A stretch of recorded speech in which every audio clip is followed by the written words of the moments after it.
Kilpatrick Inspiration for the Nation at the Financial Empowerment Convention. We are here with State Senator Rachel May, who is here. Tell me about why it was important for you to be here.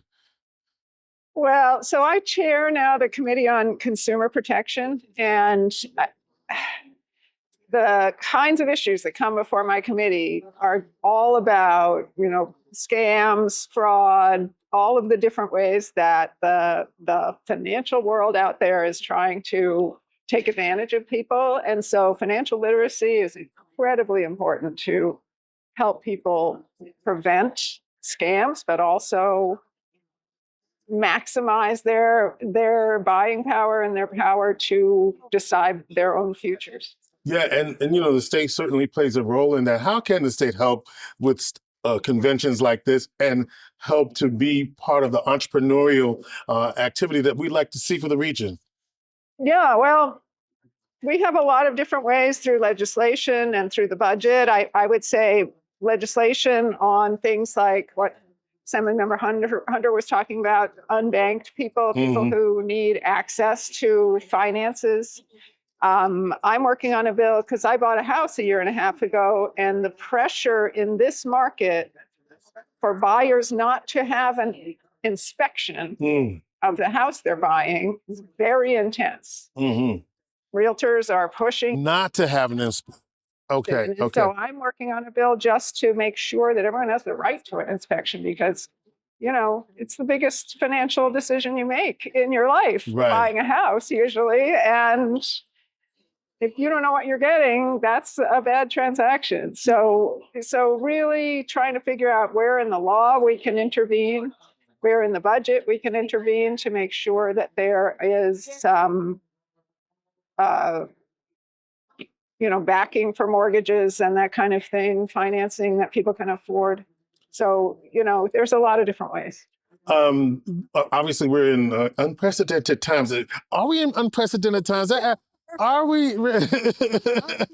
Unprecedented times, I would say. Would you describe it? And so, from a legislative standpoint, from the community standpoint, what is it that you think we can do or should be doing, and how can you protect us from this unprecedented times with the person who is elected in the office of the president? Obviously, a lot of ways. I can't protect people from a global financial downturn or from these incredible swings in the market or a lot of the layoffs that are happening at the federal level. But we in my office can help people get unemployment insurance. We can help them or collect on unemployment insurance. We can help them figure out how to move on to the next job. There are things that we can do. At the state level, we are trying to address child poverty. I have a bill to raise the minimum SNAP benefit because it's very low right now, to make sure that people can have just basics, food and shelter. But we shouldn't have to do this in opposition to our federal government.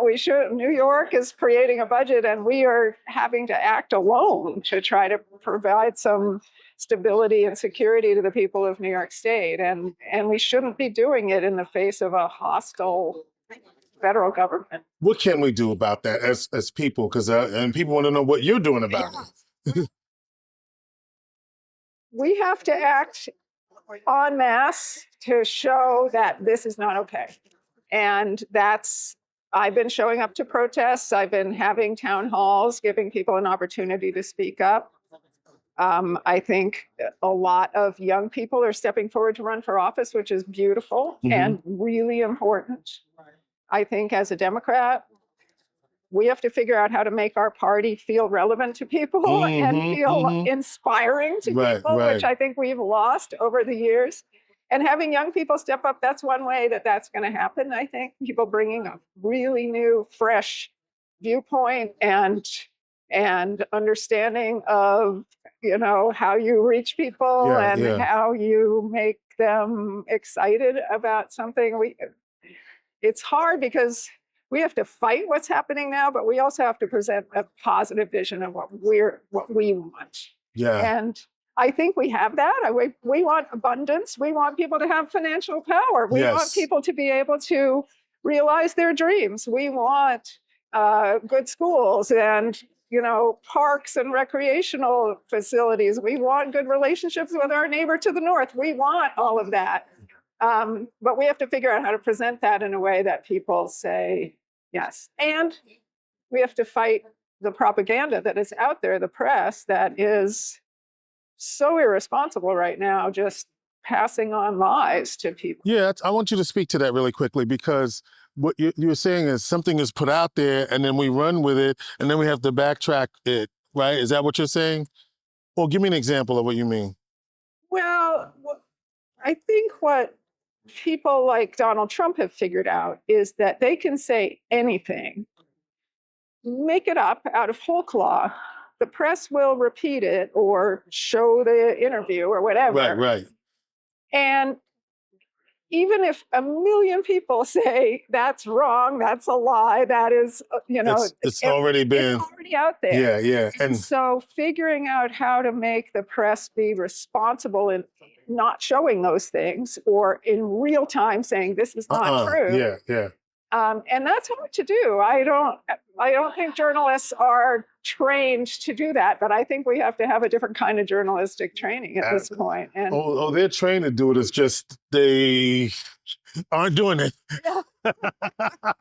All right. Lastly, former mayor of Buffalo, Byron Brown, I heard him say this, that we're already organized, but he says we have to mobilize what's already organized. We don't have to create anything new. We already have the things. Let's mobilize what's already organized. You agree? I do. I mean, I thought all of the protests that happened last Saturday, that was amazing, but it didn't rise to the level of the press covering it. It didn't rise to the level of people feeling like there was a sea change, because it was happening in so many different places and on a Saturday. I think we've got to figure out ways to be more disruptive than that. Okay. Like really, surround buildings, do the kinds of things that stop traffic, literally, so that the press has to take notice, because I think that's the only thing. Oh, you heard it right here. Senator May says we got to take it to the streets, y'all. That's right. All right. Senator Rachel May here on George Kilpatrick Inspiration Nation. Thank you for stopping by, and thank you for reminding us that we do still have the power. Yeah, absolutely. Thanks for doing this. Inspiration for the nation.